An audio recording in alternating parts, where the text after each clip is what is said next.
روس افغان طالبان کی حکومت کو تسلیم کرنے والا پہلا ملک بن گیا ہے۔ خبر ایجنسی کے مطابق روس نے افغانستان کے نئے سفیر کی اسناد قبول کر لی ہیں۔ روسی سفیر اور افغانستان کے وزیر خارجہ امیر خان متقی کی ملاقات ہوئی۔ روسی سفیر نے افغان وزیر خارجہ کو روسی حکومت کے فیصلے سے آگاہ کیا۔ امیر خان متقی نے یہ کہا کہ روس کا اقدام دوسروں کے لیے مثال بنے گا۔ روس افغان طالبان کی حکومت کو تسلیم کرنے والا پہلا ملک بن گیا ہے۔ روس نے افغانستان کے نئے سفیر کی اسناد قبول کر لی ہیں۔ خبر ایجنسی کے مطابق روسی سفیر اور افغانستان کے وزیر خارجہ امیر خان متقی کی ملاقات ہوئی ہے۔ روسی سفیر نے افغان وزیر خارجہ کو روسی حکومت کے فیصلے سے آگاہ کیا۔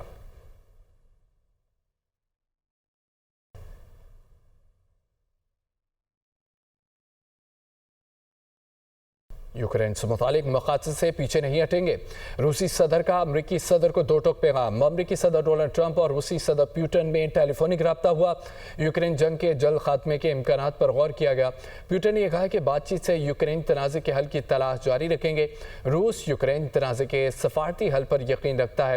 ٹیلی فونک گفتگو میں مشرق وسطیٰ اور ایران کی صورتحال پر بات چیت ہوئی۔ ترجمان کریملن کے مطابق صدر پیوٹن نے ایران کا مسئلہ سفارتی ذرائع سے حل کرنے کی اہمیت پر زور دیا۔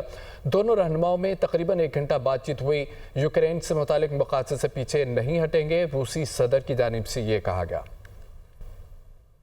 دوسری جانب لاہور کے علاقے جورج ٹاؤن میں پالتو شیر کا شہریوں پر حملہ، 2 بچوں سمیت 3 افراد شدید زخمی ہو گئے، اسپتال منتقل کر دیا گیا۔ واقعے کی سی سی ٹی وی فوٹیج بھی منظر عام پر آ گئی۔ 2 زخمی بچوں میں سے ایک کی حالت تشویشناک ہے۔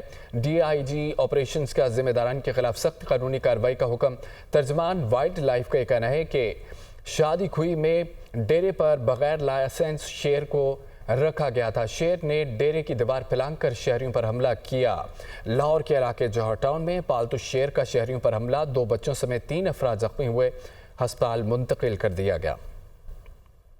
نانگا پردبت سر کرنے کی مہم جوئی کے دوران غیر ملکی خاتون کو کوپیما ہلاک ہو گئی ہیں اور کیمپ 1 اور کیمپ 2 کے درمیان چیک ریپبلک کی خاتون کو کوپیما کلارا حادثے کا شکار ہوئی ہیں۔ پولیس حکام کے مطابق دوران ٹریکنگ حادثہ پیش آیا۔ غیر ملکی خاتون کی آکسیجن گیس سلنڈر پھٹنے سے موت ہوئی ہے۔ ساتھ ہی کوپیما بیس کیمپ میں حادثے سے متعلق آگاہی دی۔ متعلقہ حکام نے واقعے کی تحقیقات شروع کر دی ہیں۔ نانگا پرگٹ سر کرنے کی مہم جوئی کے دوران غیر ملکی خاتون کوپیما ہلاک ہوئی ہیں۔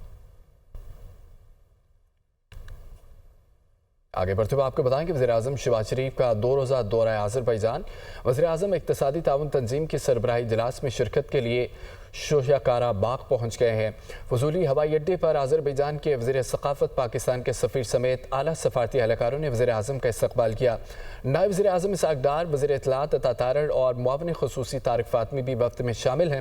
وزیراعظم ECO سربراہی اجلاس سے خطاب بھی کریں گے۔ علاقائی عالمی چیلنجز پر پاکستان کا موقف پیش کریں گے۔ وزیراعظم سربراہی اجلاس میں شریک عالمی رہنماؤں سے اہم ملاقاتیں بھی کریں گے۔ ایران، آذربائیجان، ازبکستان اور ترکیہ کے سربراہان سے ملاقاتیں متوقع ہیں۔ وزیراعظم علاقائی تجارت، توانائی اور رابطے کے فروغ پر زور دیں گے۔ وفاقی وزیر داخلہ محسن نقوی نے وزیر مملکت داخلہ طلال چودھری کے ساتھ محرم الحرام کے حوالے سے تمام مکاتب فکر کے علماء کرام سے گفتگو میں کہا ہے کہ فیلڈ مارشل کو جنگ میں کسی قسم کی پریشانی نہیں تھی۔ بھارت نے 4 گنا زیادہ نقصان بھگتا۔ ہم نہیں چاہتے تھے کہ جنگ میں بھارت کے کسی شہری علاقے کو نشانہ بنایا جائے اور نقصان پہنچے۔ ہمارا ایک میزائل بھارت کے آئل ڈپو میں لگا اور سویلین آبادی بچ گئی۔ اللہ کی مدد، بھارت کے خلاف جنگ میں فتح نصیب ہوئی۔ ایران اور اسرائیل کے درمیان سیز فائر میں وزیر اعظم کا اہم کردار ہے۔ ایران اسرائیل جنگ بندی کے پیچھے بھی وردی ہے۔ محرم الحرام میں قیام امن حکومت کی ترجیح ہے۔ علماء کرام کا محرم میں ہمیشہ اہم کردار رہا ہے۔ حضرت امام حسین سب کے ہیں۔ آرمی چیف اس وقت بالکل سالڈ کھڑے ہوئے تھے اور بالکل کلیئرٹی کے ساتھ تھے کہ انہوں نے ہمارے پہ حملہ کیا تو یہ اس سے 4 گنا زیادہ بھگتیں گے، اور انہوں نے بھگتا تھا۔ ہم نہیں چاہتے تھے کہ انڈیا کی کسی بھی سول آبادی کو اٹیک کریں یا ان کا کوئی ایک سویلین بھی اس میں مارا جائے۔ ہم نے میزائل فائر کیے جب ان کی طرف، وہی میزائل جا کے ان کا جو سب سے بڑا آئل کا ڈیپو تھا اس میں جا کے لگ گیا اور وہ پوری آبادی بچ گئی۔ اور وہاں پہ آپ نے دیکھا ہوگا ویڈیوز میں جو سب سے بڑی وہ آگ والی ویڈیو ہے وہ اس کی ہے۔ ایران کے ساتھ سیز فائر نظر آیا ہے اور ایران کو ایک کامیابی نظر آئی ہے۔ میں آپ کو صرف یہ ضرور بتاؤں گا کہ اس میں پرائم منسٹر صاحب کا بڑا رول ہے، اور اس کے پیچھے بھی وردی ہے. محرم کے مہینے میں جو امن و امان، جو باقی ساری چیزیں، وہ آپ سب کے بغیر ممکن نہیں ہیں. حسین بھی سب کے ہیں. اسپیکر پنجاب اسمبلی کا ایوان میں اپوزیشن اراکین کے غیر پارلیمانی رویے کے خلاف ایکشن. الیکشن کمیشن میں 26 اراکین کی نااہلی کا ریفرنس ظاہر کر دیا. رپورٹ دیکھیے.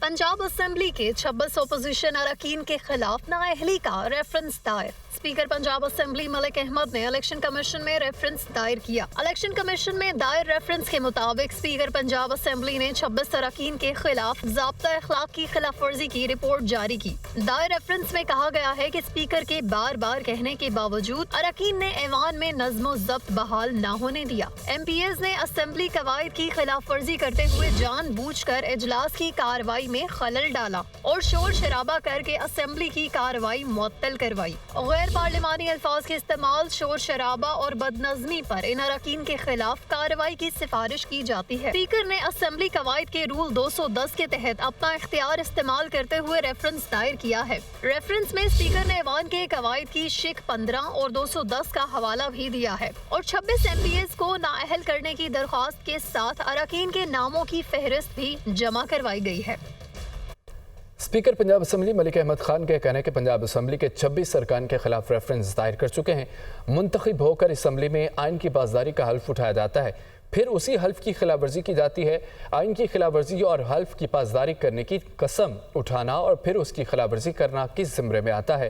وہ الیکشن کمیشن میں میڈیا سے گفتگو کر رہے تھے. سنیے. یہ میرے سوال بڑے بنیادی سوال ہیں. نمبر 1 میں یہ پوچھنا چاہتا ہوں کہ جو آئین کی جو شیئر وائلیشن ہے وہ وائلیشن ایک حلف کی پاسداری کرنے کا قسم اٹھانا ہوتا ہے اور پھر اس کو خود بریچ کرنا، یہ کس زمرے میں آتا ہے؟ یہ سوال میں نے الیکشن کمیشن کے آگے رکھا اور پوچھا ہے. I need an answer to this is constitution. یہ آئین ہے اور آپ حلف اٹھاتے ہیں، اسمبلی میں پہلے دن جاتے ہیں اور جا کر آپ حلف اٹھاتے ہیں کہ میں آئین پاکستان کو وفادار ہوں. تو آئین پاکستان سے وفاداری، میں اس کی پاسداری کروں گا، میں اس کی آئین کے ساتھ میں اپنے خود رشتہ جس کو قائم رکھنے کا حلف اٹھاتے ہیں. تو اسی آئین کے آرٹیکل 69 میں یہ لکھا ہے کہ یہ جو اسمبلیز ہیں یہ اپنے وزیر اعظم کا کہنا ہے کہ معیشت میں شفافیت لانے کے لیے ڈیجیٹل ٹرانزیکشن سسٹم ناگزیر ہے. ادائیگیوں کو آسان بنانے، ڈیجیٹل سسٹم کے بارے آگاہی بڑھانا وقت کی اہم ضرورت ہے. ہدایت کی کہ اس سلسلے میں تمام اہداف کو دگنا کیا جائے. تفصیل دیکھیے. وزیر اعظم کی زیر صدارت کیش لیس اور ڈیجیٹل معیشت پر ہفتہ وار اجلاس. متعلقہ کمیٹیوں کو سٹیک ہولڈرز کے ساتھ مل کر قابل عمل تجاویز دینے کی ہدایت. اس میں معیشت کی ڈیجیٹائزیشن کے حوالے سے تجاویز اور حکمت عملی پر بریفنگ دی گئی. بتایا گیا اسٹیٹ بینک تاجروں کے لیے ڈیجیٹل ادائیگیوں کے طریقہ کار کو آسان بنانے کی حکمت عملی ترتیب دے رہا ہے. ڈیجیٹل ادائیگیوں میں چھوٹے کاروبار کی حوصلہ افزائی اور شمولیت کے لیے آسان پیکج متعارف کرایا جائے گا. موبائل فون ایپلیکیشنز استعمال کرنے والوں کی تعداد 9 کروڑ 50 لاکھ سے 12 کروڑ تک لے جانے کا ہدف ہے. مجموعی ڈیجیٹل ادائیگیوں کو 7.5 ارب روپے سے 12 ارب روپے تک بڑھایا جائے گا. وزیر اعظم کا کہنا تھا کہ ادائیگیوں کو آسان بنانے، ڈیجیٹل سسٹم کے استعمال کے بارے میں آگاہی بڑھانا وقت کی اہم ضرورت ہے. وفاق کے زیر انتظام علاقوں آزاد کشمیر اور گلگت بلتستان میں ایسی سہولیات فراہم کی جائیں.